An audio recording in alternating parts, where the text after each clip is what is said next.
everyone. Welcome to another episode of The Cafecito. I'm your host, Christiana. I am thrilled to bring to you yet another episode of everyday people doing extraordinary things. And you all always know when I talk about extraordinary people, that is people like you and I, people who have done things in their life that have changed the course for themselves and their community.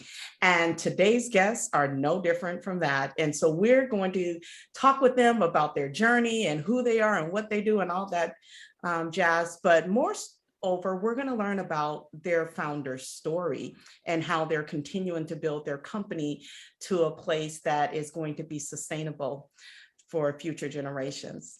But before we get into all that, we want to give a shout out to our sponsor, We The Plug. We The Plug is a now online, but also in person, but we're still dealing with this weird COVID space, organization that works with early stage founders in helping them move from ideation stage all the way to seed round funding, if that's what they're interested in doing, by using design thinking strategies. We also work with them to help build out their company in the early stage using no-code technology. If you want to learn more about We The Plug and what we do, you can find us online at We The Plug, that's THA, not THE.com. All right, you guys, I always get excited about everyone I'm talking to. And today I am just so excited to have Tameshia and Jourdan here in the Cafecito. Come in the Cafecito. Welcome. Hey. Thank you. I'm excited to be here. I am excited to have you guys. Okay, what are we drinking? I'm enjoying some lemon ginger today. What are you all drinking? Mm-hmm. I have some nice ice cold water. Yes, let's get hydrated. I am trying a new, what I call new bucha, pomegranate health aid. Wait a minute. That's my jam right there, Misha. That's my jam. Okay. Let me take a sip then. Take a sip. I'm very high on the hog. Okay. All right, what are the notes you're getting? Yes, tell us. A bit of berry, a bit of floral essence. Ooh. A nice little crisp aftertaste. Okay. Do you have a favorite kombucha blend? I do.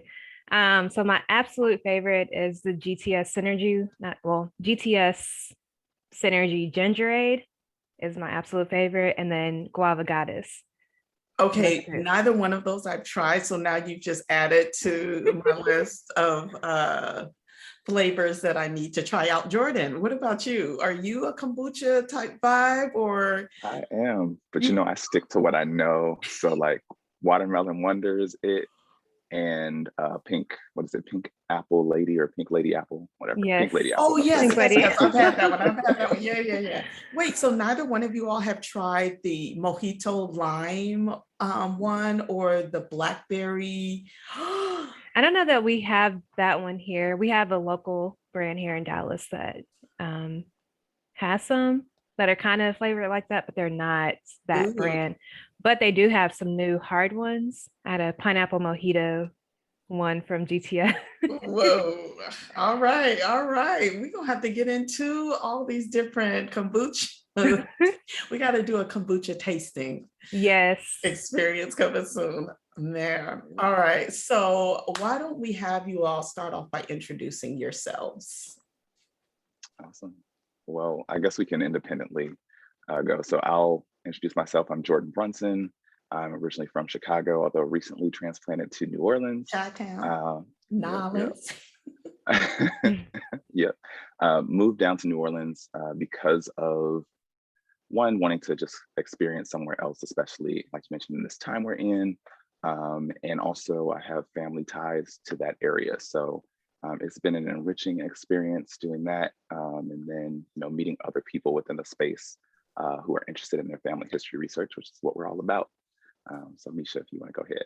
Nice. Is that the lightweight version you're giving us? That's the lightweight, just a little touch. Your question, since you didn't talk about it, But like, what have you been able to do since you've been in New Orleans in terms of your family history? Because you left out Um, that part. sure. Well, New Orleans and Louisiana, of course, are near other parts or the regions where my family lived. So I've been able to meet a number of new relatives, travel to places where my family lived, like Natchez, Mississippi, Fayette, Wow. Concordia Parish, and other places. And also just kind of live and see some of the places that they experience within their own communities, which I think is a little bit different than what I've been doing prior, just looking at records. So it's been a pretty rewarding um, and immersive experience. Thanks for your Nice. question, Misha. Thank you. Thank you. So Misha, even though your name is Tameshia, we call you Misha, right? Yes. So Misha, tell us who you are. I am like, I don't know which generation anymore, but I am the proud descendant of people who have called all over the African diaspora home. They were nomadic. I am nomadic. Whether that was Africa or the US, that's us. I like, where do I start the story ever? Outside of that, I would say that I use tech to create social impact, but also preserve African diaspora history, culture, and arts. So whether that's through heritage tourism or artisan development or family history, that's what I'm about. Me and Jourdan met. I don't know if that's where we're at in the story, but we met on Clubhouse and later found out that we're cousins Oh, on yes, two yes, yes. So sides. we're gonna get more into you all's Yeah. connection. Yeah, we Yeah. definitely So, gonna get there. But I don't think you gave us your full name because we got people out there oh, that yes. may be connected to you. So let's make sure we get the full name of I know. I'm always like, I'm a one namer. represent. I'm Tameshia RuddRidge, actually. So RUDD hyphen RIDGE. So that's two separate surnames, not one. Um, depending on where I am in the world, it's Tameshia. Sometimes it's Mukamisha. Sometimes it's Nakakoshi, depending on where I'm living. But I have lived, worked, and traveled all across Africa. So I've been given other names as well. I love that. Wow. So you've traveled a lot. We'll talk about that a little bit. But one of the things that I'm excited about in having both you and Jourdan here today is that you all have created a organization that is helping communities of color, specifically Black communities, find their roots, to learn more about their genealogy. And I would love to hear how you and Jourdan got here. Like what made you all want to do this and how did you all meet? Misha's ready to take us there. Am I? So graciously, I have been allowed to ask Jourdan tons of questions. So that's how we got here, if we're being real. So what happened was we were on the Clubhouse app sometime between December and January originally. I can't remember the months, but I originally was kind of just on there like listening to supply chain stuff and just supporting my friends and things that I've been resisting joining for a very long time. But my friends started doing really cool things and like wanted me to hear what they were talking about. And then, my friends in Africa are now doing, having business meetings on Clubhouse. I was like, okay, let me, go on here. But in doing that, I had another person that I had knew for a few years who, when I was living in Ghana, had been to Nigeria and his cousin was in Ghana. So he was trying to connect me and her. Oh, wow. And she studies I guess like identity from a sociology perspective and like how DNA testing affects that.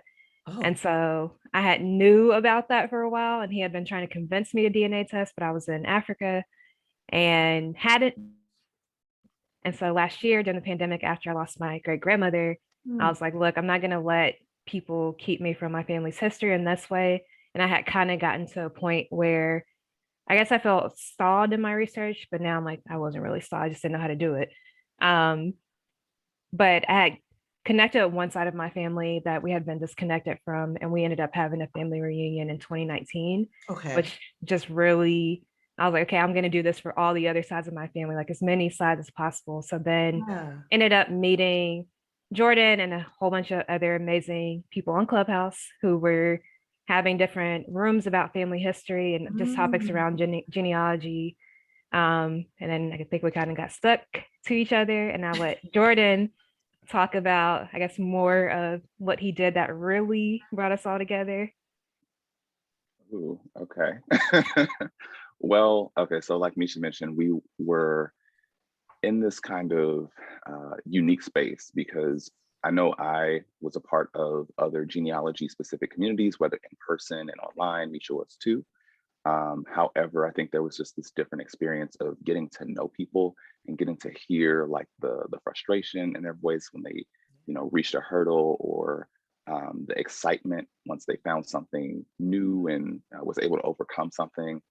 I'm not sure which milestone Misha is referring to with wanting to touch on, because honestly, there were so many like pivotal and transformational conversations and experiences happening within the space. I know one of them had to do with Misha. I'm not sure if that's what she's talking about. That's one. Yeah, but I think there was this coming together within the space, but also an opportunity for something greater. And that opportunity came in our shared experience, our shared frustration, and desire for something more. And honestly, if I have to credit anyone, I would credit Misha for that. Just for pointing out, like, why is this research experience this way? Like, why can't it be better?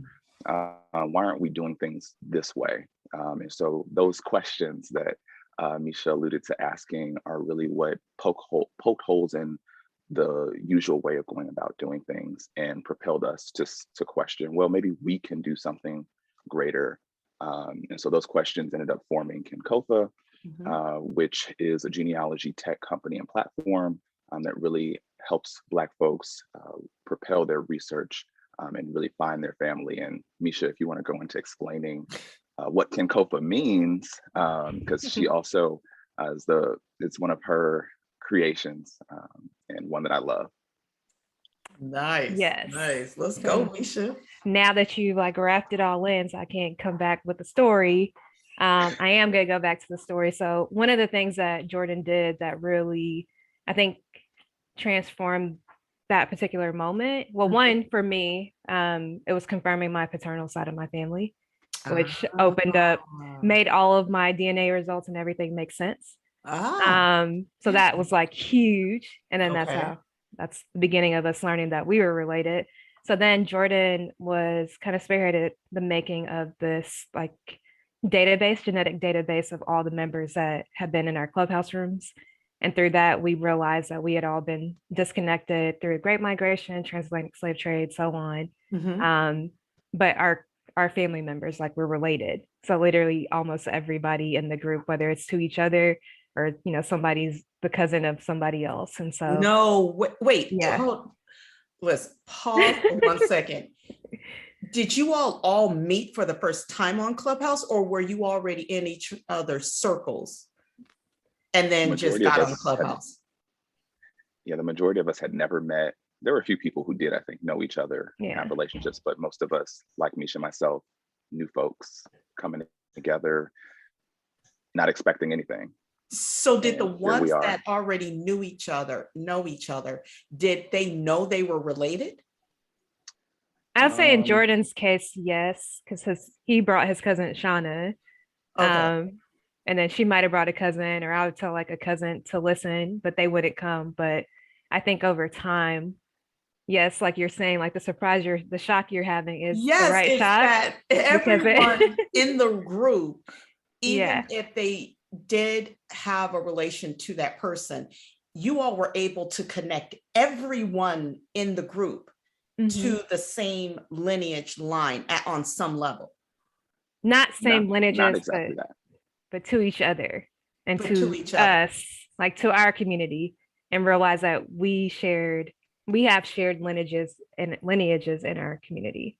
Wow. Yo. Okay, I'm sorry. Those of you all who are listening right now, this is why I am so excited to bring these two individuals to you all. And it's so important that we are having these conversations and understanding how to go deeper. And again, we're going to talk more because we're just unpacking everything. But it's so important for us to understand how interconnected we all are. And when we're thinking about all the challenges and struggles we experience in life, and we often say, you know, we're more alike than we really know and believe. This is a prime example of not only are we more alike, the majority of us are related, okay, on some level. And it's scary. I just think that is even more impactful because it goes beyond, you know, I am my brother's keeper, I'm my sister's keeper, in the sense of, okay, we are both Black and, you know, we got each other's back, but it's like, yo, you my family, you my people, you're my sister, you're my brother. We'll see each other differently that way. And when we do that, we are engaging with each other in different, more respectful, prayerfully, even more of a let me help you. Mm-hmm. And I, you know, we're helping each other kind of get to where we need to get to. So I'm just blown away that you all were able to make that connection in that respect. But Misha, continue on with this story. Okay, so that's all I wanted to, I think that's an important part of the story for that one, but I will answer the question that Jourdan wanted me to speak about, which is the name kinkofa. Yes. So kinkofa is a play on Sankofa, which is a word in tree, spelled TWI, but sounds like tree, in the Akan languages of Ghana and Ivory Coast technically, but so it's a proverb. And it's sometimes a symbol, but I don't like to call it a symbol because a symbol is a proverb. Like it's not just a, you know, it's not a cute little thing. It's actually, they were written languages before colonialization. Right. So Sankofa means colloquially to like go back and get it or go back and fetch it, or like more proverbial, like it's okay to like look back at the past in order to move forward.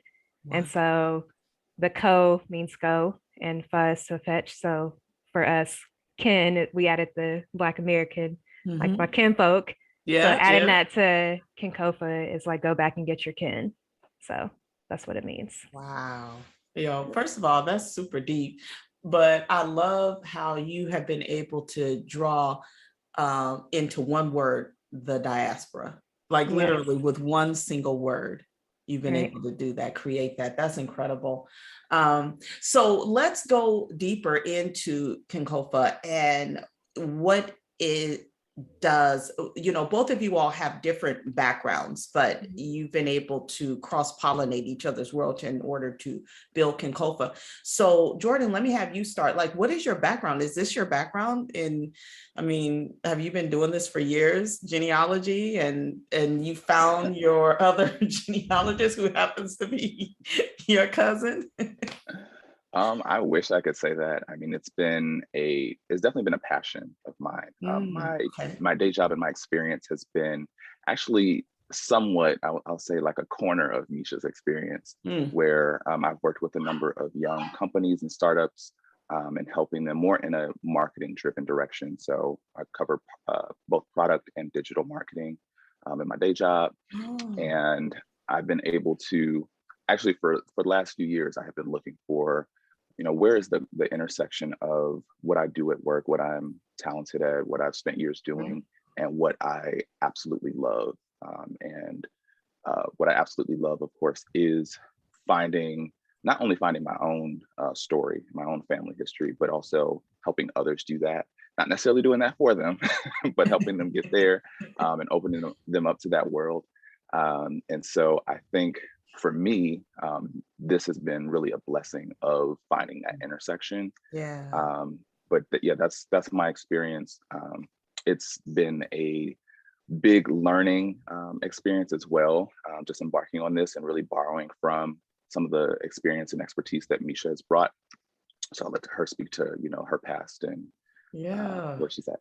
Wow. So how long have you been a genealogist or family historian?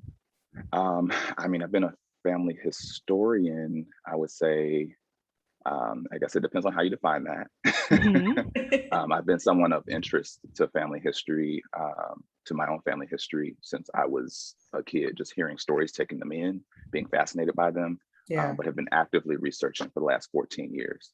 And so it's a ever continuing process. Just there's always more to learn. There's always more people to find, more cousins to meet. And so I don't, you know, take those words lightly or that experience lightly. Wow. Yo, that's so dope.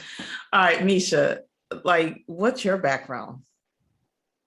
I would just say I've always been a person who's been very curious and very Black my whole life. Those two things have defined my Two life. very important things in this kind of work. Yes. Curiosity and being Black. Yes. So I think for me, I think of one of the more pivotal moments, and I've told this story before, is I would say probably between third and fifth grade.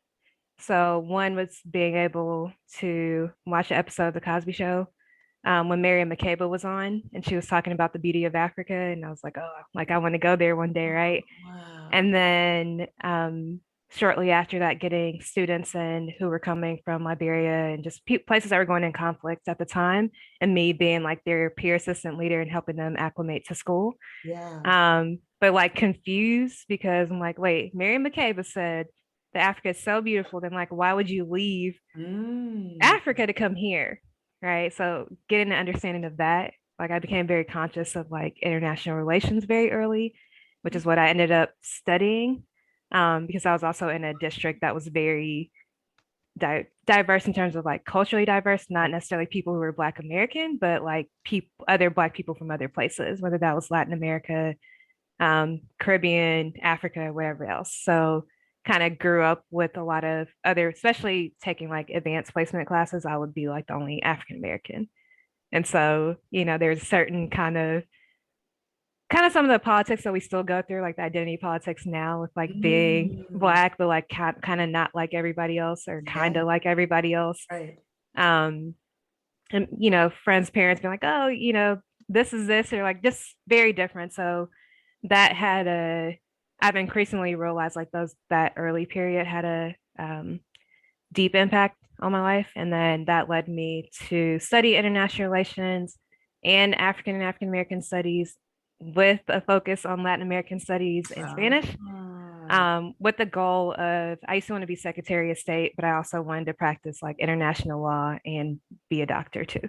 Well, obviously, and yes, you can do all those things. Right. But very much like, I would say that consciousness was human rights, was the through line between all of that, and specifically as it related to Black people all over the world. And that has been like the driving force behind my curiosity of learning about conflicts. So that took me to Rwanda. So January 2022 will be 10 years ago. I moved to Rwanda, where I worked for the First Lady of Rwanda, studied abroad. Yeah. And then after like having that experience in East Africa and kind of being there during an interesting transition with a lot of conflict going on in Congo, Uganda, and Rwanda, and them trying to sort things out. But also being there at a time where people were starting to return and like business, like, I think Forbes had just rated like 6 African cities as the top, like fastest growing cities at the time. So kind of being there under this new buzz and it's like return and of Black people returning, not necessarily people from outside too. Okay. But like Black people being interested in like foreign direct investment into African nations. And so working at the First Lady's office, I got to work on all kind of campaigns and be a part of like all kind of conversations and things that I probably would have never, I mean, I wanted to be like a diplomat, but I hadn't decided how, right? I wanted to focus on like the soft power stuff, but that kind of opened my mind more to like trade and like how trade was kind of the through line between all of these other things. So that led me and another friend to start my first startup was a travel focus app on travel in Africa and helping people find like the coolest and dopest experiences in Africa. That took me to 14 different African nations, both for work and just on my own. Yeah. And then came back in 2018 to do a few, like I was supposed to be here for a few months, but ended up like really sitting down and sitting with the fact that, people outside of people asking me, like, where are you from? And I'm like, I'm from Dallas. All right. Like, I'm from Dallas. My family's from East Texas, Arkansas. That's who I am. Right. Stop asking me. Right. But people are like, no, like, are you Cameroonian? Are you whatever else? Like, trying to figure me out. Yeah. So that led me to Ancestry. So my journey was like family. I would say like I've actually been to like if we're not defining it as like actually taking the action of family history, I've been interested in my family story my whole life too. Right. But like formally like looking into records and trying to put things together, not until 2018, but also, as Jourdan mentioned, being very frustrated by like why things are built the way they are and why it was hard for us to do it, but also understand more deeply like what has happened and like why it exists that way. So right. that's how we ended up with Kinkofa, just to bring that back around. So yeah, that's who I am. Wow. First of all, I'm blown away with the political background that you have created for yourself. That, when I think about those in the US, and those of you that are listening, I wonder if you all have had this experience as well, but most Black Americans that I know did not, they had these like, examples, and I'm talking about those that grew up in like the late 80s and 90s. We experienced commercials. You had mentioned about the Cosby Show commercials. I mean, there was commercial after commercial about Africa and starving kids, and if you said 10 cents or 20 cents or $1.25, you could help feed. And it was always these images of starving, what do you call them, devastated community, and that was it. And to your point, there was only certain instances that I can think of where that was countered through television. And if you did not get it from your home life of community folks, either in your own family or the community you live in, countering that, saying that's not what this is, this community looks like, it's much more vast and whatever, there's only a certain image of that. And so I am really excited to know how that impacted you, to take you on this journey of seeking out for your truth of what it is that, where it is that you have come from, and then answering those questions of, well, what does the continent of Africa really look like? And I'm gonna go seek it out myself. And kudos to your parents for supporting you in that. I mean, I wanted to do that myself, but my parents shut that down. They were like, oh, no, my mom wasn't okay with it. You're not going. Oh my God, I was so devastated. And I had my professor was gonna sponsor me, and it did not happen. I was so disappointed. But to your point, it sounds like what you just said, your mom was not for it, but you overrode it. Yeah, it was more of a, I'm doing this and you'll come around to it. But by the second time, it was like, okay. And then it was like, okay, you've been gone too long. Yeah. Because I was gone for 4.5 years without coming back to the States. So that part was like, I'm in. You got to come back. Yo, yeah. 4 years away. But again, I think it's just something that, and I see it happening more than yesteryear. So that's why I'm like, you were part of that wave of young adults who decided that you were going to go see for yourself what this community had to offer, and not just swallow the rhetoric that was being spewed to us in America. Because I mean, it was something that has happened not just to our own community, but we know the impact that it's had to our community, other people of color, for years, and it's still happening to this day. And it's up to us to take back that narrative.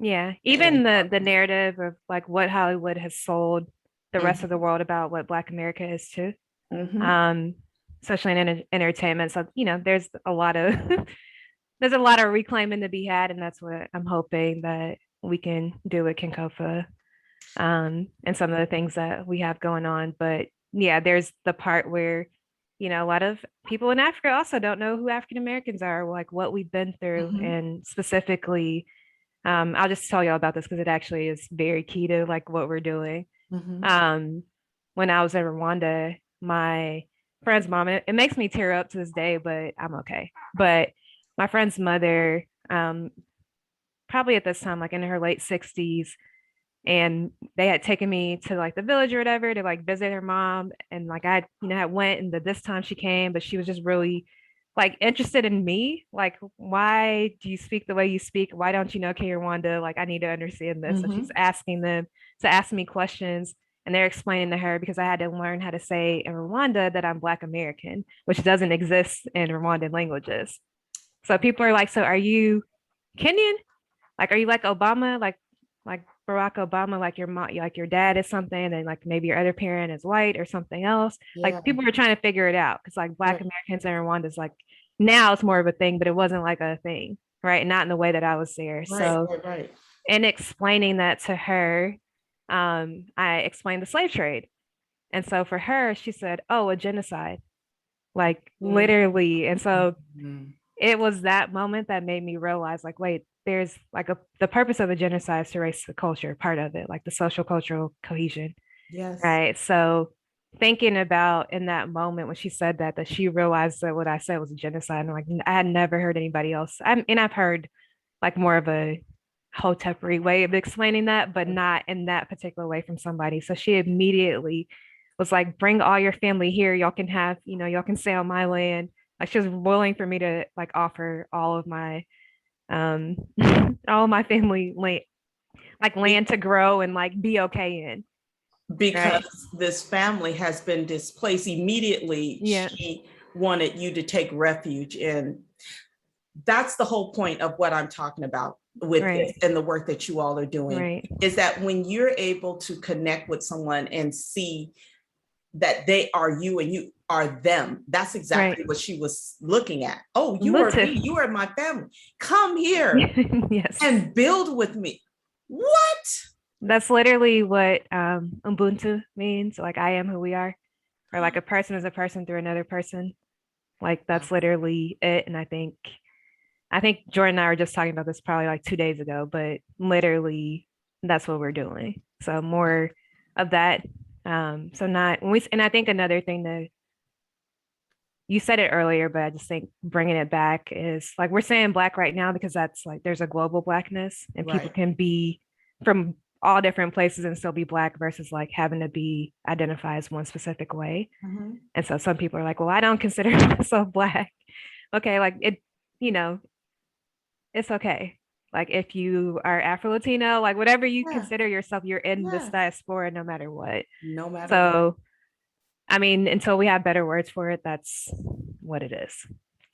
Agreed, agreed. I want to transition a little bit into those of you all who are listening. I'm sure you all are excited to hear about this whole genealogy and how you can be a part of this, because obviously most of us have been on the more commercial sites, probably putting in our information and doing your swab tests and all that kind of stuff.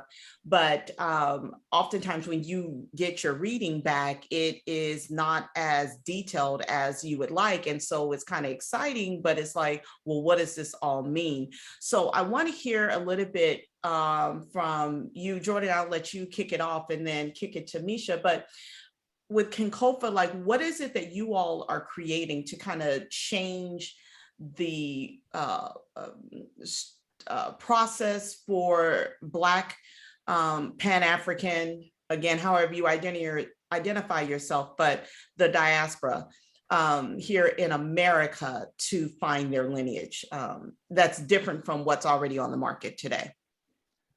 I think it starts with changing a lot of the narrative. So one is that through our education system, through our own family stories and upbringing, we're given one narrative that might shape our views and what information we might be interested in. And so I think in this discovery process of figuring out what came before us, we have to almost erase some of that or find the truth in some of those narratives or outside of some of those narratives that we're given, in making things more interesting as they actually are. So one is that a lot of us are interested in discovering this specific connection to the African continent, but also we should be questioning, well, what came before us? What's our story here on American soil, wherever in the diaspora we are, and the interesting stories of our ancestors that have existed in resulted in us being here today. And so finding the amazing histories, the truths that are, never meant to be told in our family histories is kind of where that starts. And identifying that it's even possible, because we're also, one of those narratives is that we're told that we can only go so far, or we can't do this or can't do that. And so one is saying that, yes, we can, but also as an organization, Kinkofa is actively working to make sure that things are more accessible within a research sort of sense, because there are things that as a researcher, you might have to have certain credentials or a certain experience or a certain know-how to even know where to begin. And so we want to simplify all of that. We want to put things in one place. We want to teach you how to do certain things, help you find whatever it is you're looking to find, and bring you the tools, create the tools, because many of them, in fact, don't exist to allow you to do that.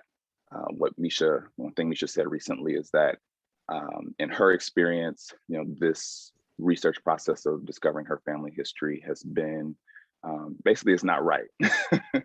And so what we're doing is trying to make that experience as simple and, as she says, easeful as possible by bringing people the tools that they need, the knowledge that they need in order to find certain things, and eventually just making that a very simple process, because it's one now that is very complicated. So we're going to make sure that that information and that know-how is bridged. I mean, I'm not gonna lie. I watch on PBS. What is the show? Is it Finding Your Roots? Finding Your Roots. Thank you. See, y'all already on. I get so caught up in there, and I'm like, why aren't there more Black people doing this? And how do you find all these archived materials? And how do you know where to start? And right, it's the money thing. So, Misha, I want to kick it to you to talk, like, speak more didactic about, like, what are these tools that are being used, and how, like, if I get my reading and I'm like, oh, cool, I have this percentage, and usually it'll say like this percentage West Africa, and then it'll like break down like up to a certain point, and then you're like, well, what does this mean? Like, and what do I now do with this? I have this is cool. Now I can walk around and say, I'm 20% this and I'm 30% this, but what, right? So what are the specific tools and resources? Like, how are you all teaching us to take it beyond just that piece of paper? Okay, so I'm actually going to kick it back over to Jourdan, and then I'll one up it after. But I think one of the biggest things, and I think it's valuable to say it here, is like understanding what the test means. Like, so what does it mean when you're like me, 43% Nigerian, 20% Cameroon, Bantu, all that?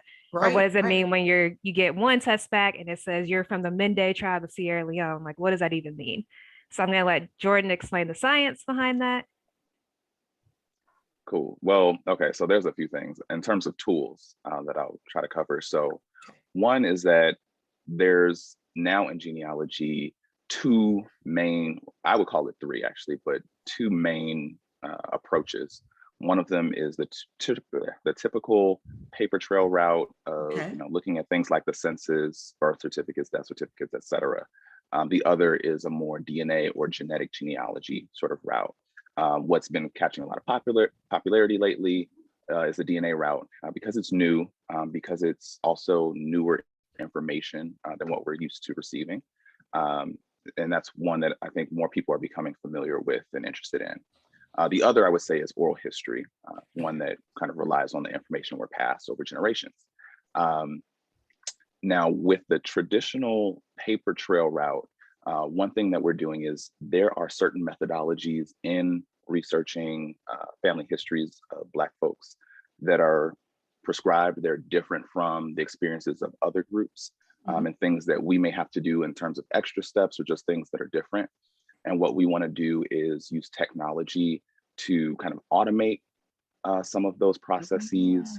So one of which, for example, is creating a research plan that just consists of, okay, well, what do you want to find? If it's, you have a great great grandfather that you have heard an oral history about, perhaps something interesting about that person, and you want to confirm it, you would create a plan using using certain records and certain methodologies in order to find and confirm that information or disprove it.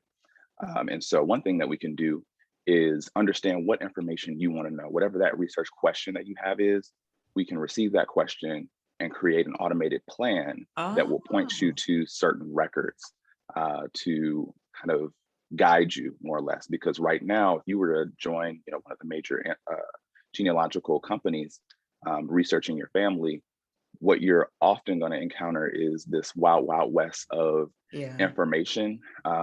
And there may be some things that are thrown at you that might make sense.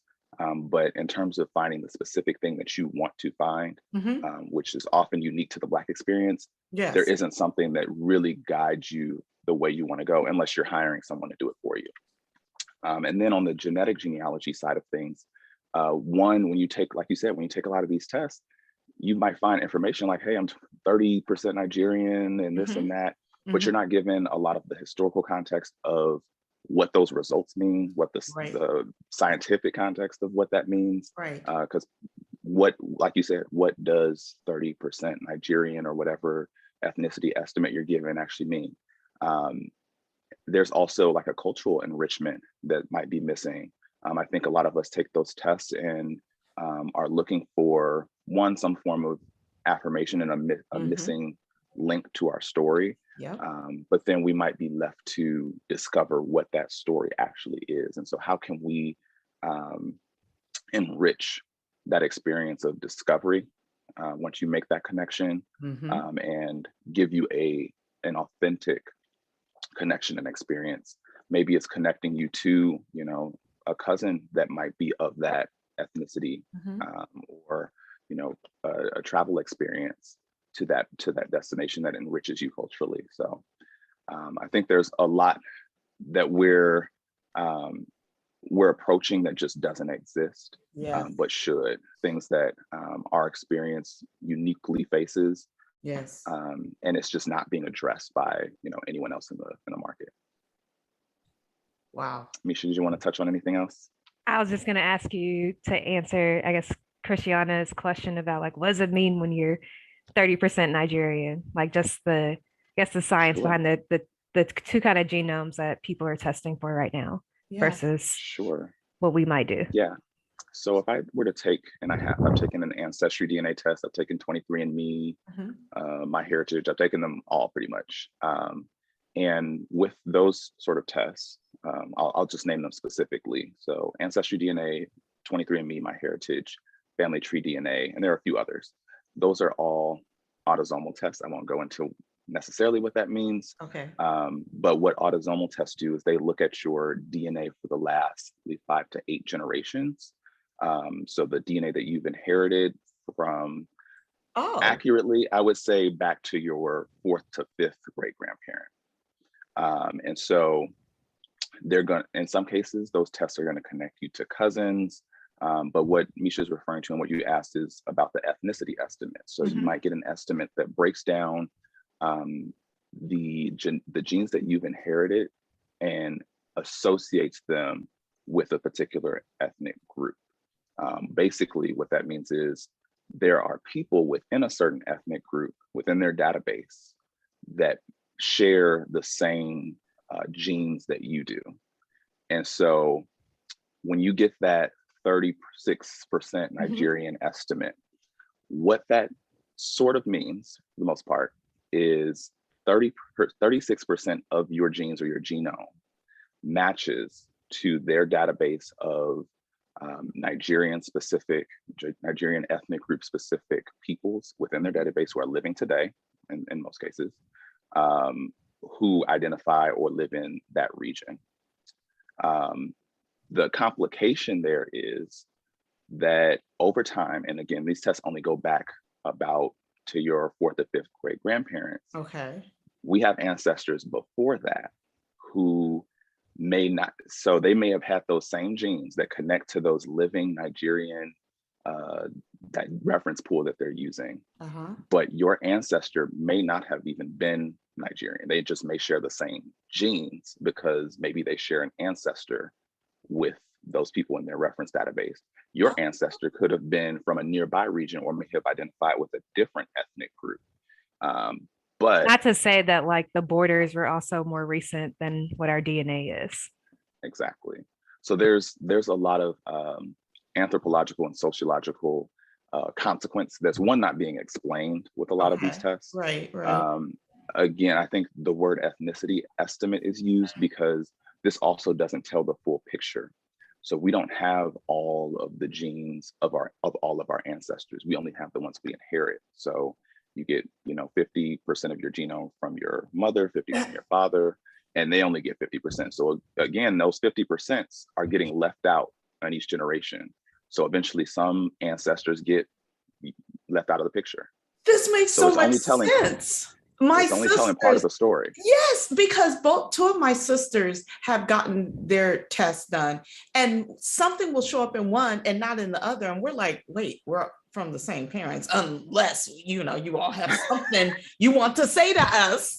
But yeah, that now makes sense, because it's like, why is it that it's showing up in this one, but it's not showing up in this sister? And so we all have to still get tested, but what you're saying now makes complete sense. Yeah. So it's not a complete mixed bag, but yeah, you will see those differences between a sibling or a child or a parent. So it's that's part of what we want to address in education, and just the way that products are designed is making sure that you're actually told what you should be told, because there's a lot of marketing going on. Mm-hmm. Yeah. And I feel like not only is it a lot of marketing going on, but it's like kind of like this like celebratory popularizing thing to which is like, the cool kid kind of thing, to be able to say, oh yes, I'm part of this. But it's like, but what do you do with that? Like, so what, you have this percentage of this African nation, and what does that then mean? So what that you have, I mean, it's like, is it just for bragging rights, or is there more that you want to do and need to do? And then where do you go from there? And I feel like kinkofa, you all are creating this content online that will help guide, but also allowing for community to express, like, now what, I have this information, and sharing the process with one another to get guidance, but also to say, well, what are we going to do with all this? Because we don't want to just be like, hey, cool, I'm a part of this community or part of this tribe. That's cool, I'll just talk about it and then keep going. No, Right. you all I want think, to change that.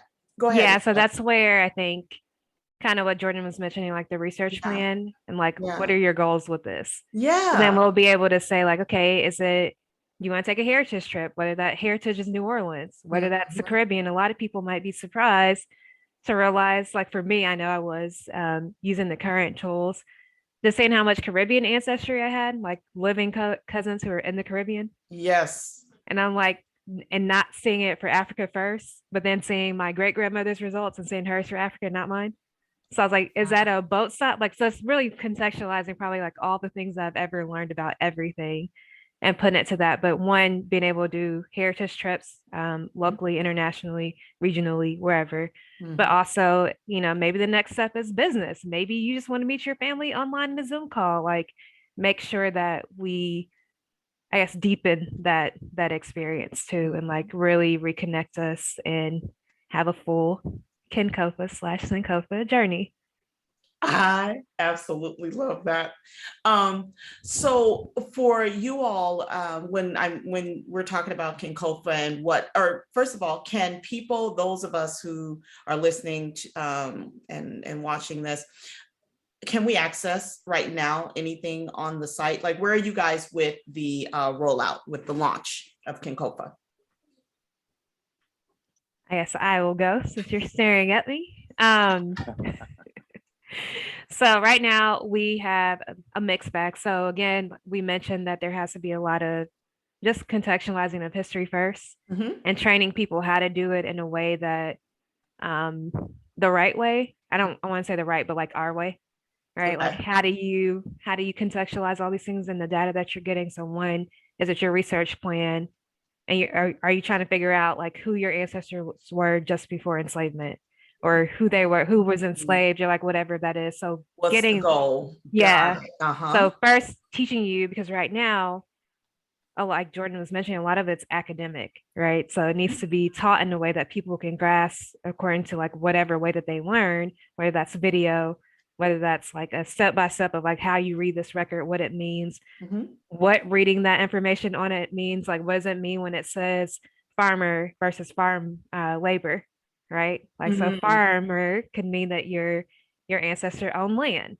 So then like what records exist for someone who owned land, like what worker business records, as Jourdan calls them, exists. So first things first, we are on the process of education and community. And then we have a Black Cemeteries app that we are working on, and a few other things, which I'll let Jourdan, if he wants to, really quickly touch on Black cemeteries and why that's important for the Black family research experience. Yeah, so in doing this work and arm in arm with my cousins who are also interested in finding more of our story, what we do is a lot of research around death records, like death certificates, obituaries, funeral programs, and actually going into cemeteries and looking at the headstones and the family plots of loved ones and ancestors. And so what we often find in cemeteries, particularly those older ones that are historically Black, is that they sometimes face things like neglect.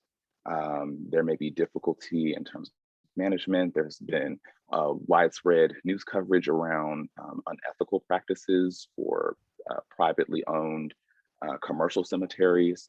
And basically there's not a great standardization of care across the board. Sometimes cemeteries are forgotten, they're paved over.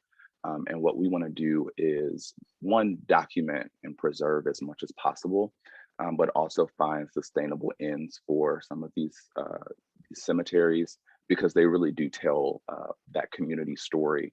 Walking through the church cemetery for one of my family lines, you'll see literally groups of my family lines in different parts of the cemetery. I mean, everybody in that town and in that cemetery is probably related, but you literally see a story in the way that the cemetery has been designed by family plots. Wow.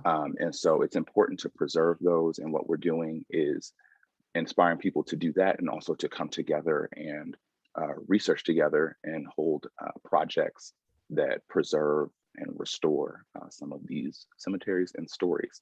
What I'll also add is that for those listening, they can visit kinkofa.com to learn how to join our community and about what we're doing. So that's Kinkofa, KINKOFA.com, because we do have a vibrant community of researchers at all levels. And I almost want to abolish that term, because it can be people intimidating. Interested too.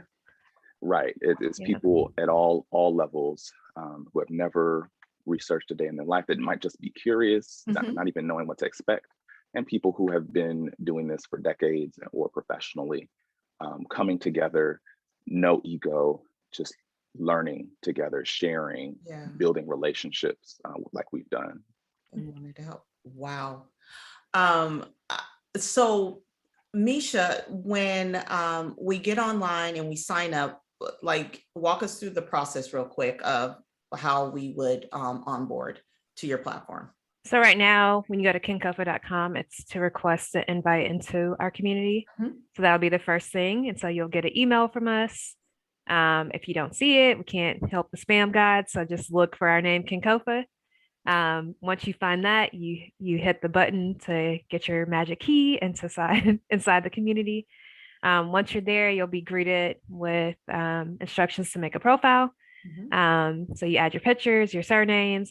There's, I think, 3 questions that ask you like what you might be looking to learn, where you're researching. I think it's where you're researching, or your surnames or something, maybe both of those questions. And then once you do that, your cousins will start popping in, because most of us are like always looking like which surname, which county. So you'll have that access to that. So there's kind of similar to some of the other social media platforms that we're used to, whether that was Slack or Facebook or I would say those two first, and a mix of Clubhouse because we have audio rooms as well. So What? yes. Oh So my God, this is incredible. Listen, I'm learning something, you guys. I thought I knew something. I did not know you all had an audio room on there as well. And yeah, this so we is host. on your website, all of these features. Yes, like once you get inside of the community, so Yeah. you request your invite on the kinkofa.com, and then you're brought into the Kinkofa community. From there, you have access. So we host virtual events regularly. So sometimes there's something going on either in our community or in other communities that we support and people who are doing the work. So that we have a calendar so you can be able to access that. You can drop in and listen to conversations or watch them if they're live and there's something being shared. Mhm. Like Jourdan just did some DNA workshops recently, which is available on our YouTube channel, which we can send that to people if they're interested in that and they've Oh, tested and they're yes. looking to figure it out. Yes. After that, you also have access to our research guides, which also kind of tells you the beginning of like, okay, there's a beginner's guide to like getting things started, whether you haven't DNA tested. Jourdan has so graciously given us a rundown of like every test that exists and like reasons you might choose one over the other.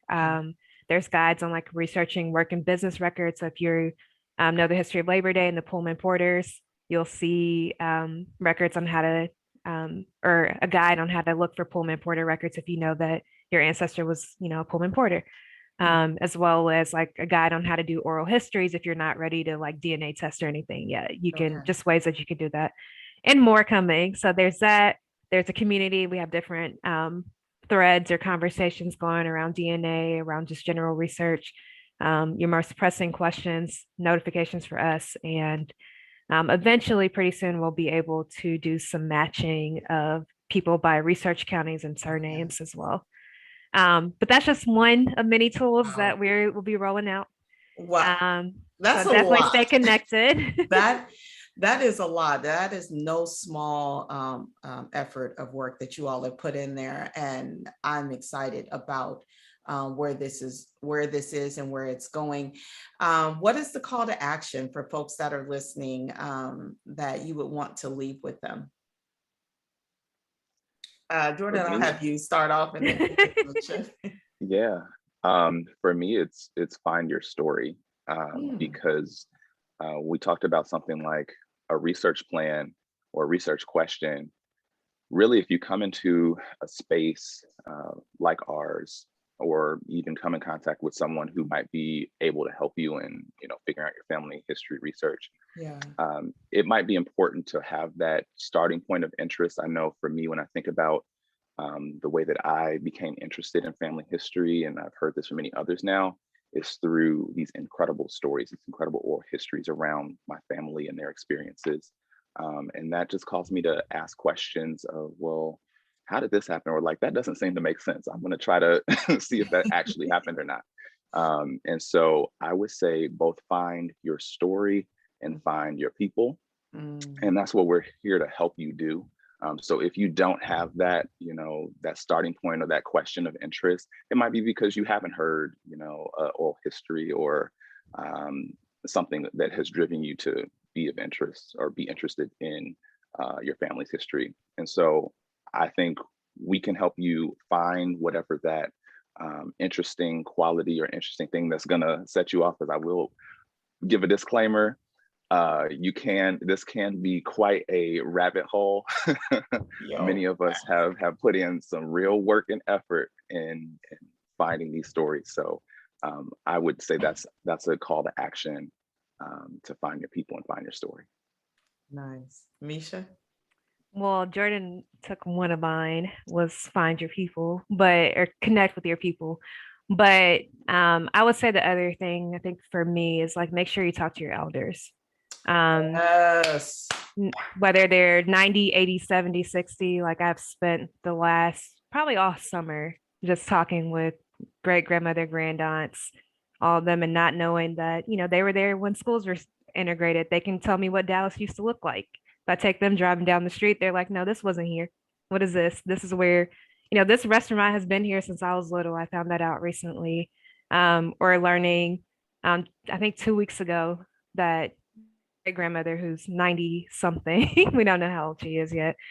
But I had seen and researched that she was born in East Texas, but she told me, oh, my parents are born in Queen City, Texas.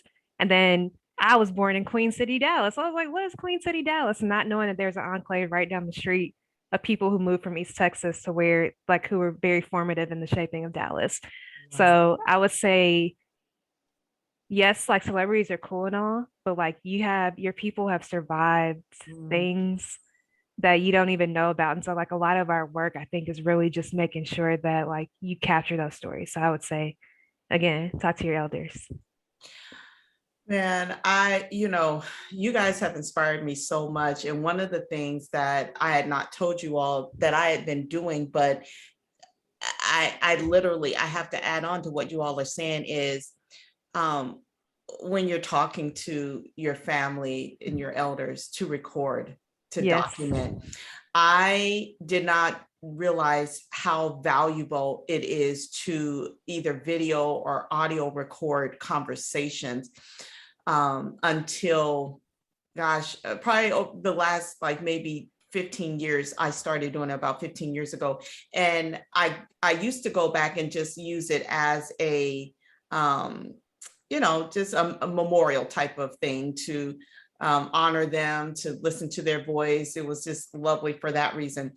But as I matured in my life, I realized that it's deeper than that. They were giving like not just nuggets about our family, but also the community that they were raised in. And so when you all are talking about your call to action, it's just spot on, because if I had not done that, I wouldn't have realized how much had been shared with me about my family lineage, because you forget things. You don't remember. Yeah. And also because you're in the moment. So thank you all so much for spending time with us today. Tell the people where they can find you all. So kinkofa.com. So KINKOFA. We're also on all social media, I feel like. So except LinkedIn, which we got to do that today, I think. Kinkofa, at Kinkofa, or I think on Twitter, we're at Kinkofa HQ.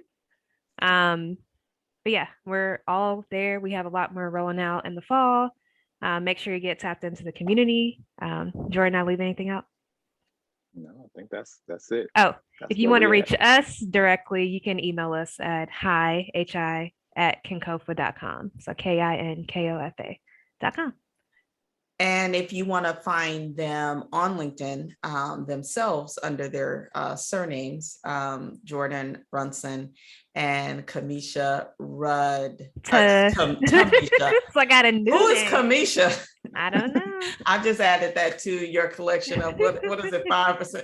Tameshia RuddRidge. So RuddRidge is hyphenated. Those are two of her surnames, right? Your mom's name and then your dad. Yes. Yes. So you can find them on there. And we'll put all links to their social media handles in our bio, as well as their YouTube channel, which you can access directly through YouTube as well as through the platform as well. It's fantastic. You all, again, I am so thankful and honored to be speaking with you all today, to learn about the journey that has gotten you all to this place, and also how you are helping to change the trajectory of how we as individuals are operating in our own family, community, and then the greater community beyond. I honor and respect you all so much. I thank you for this time today. Likewise, thank you.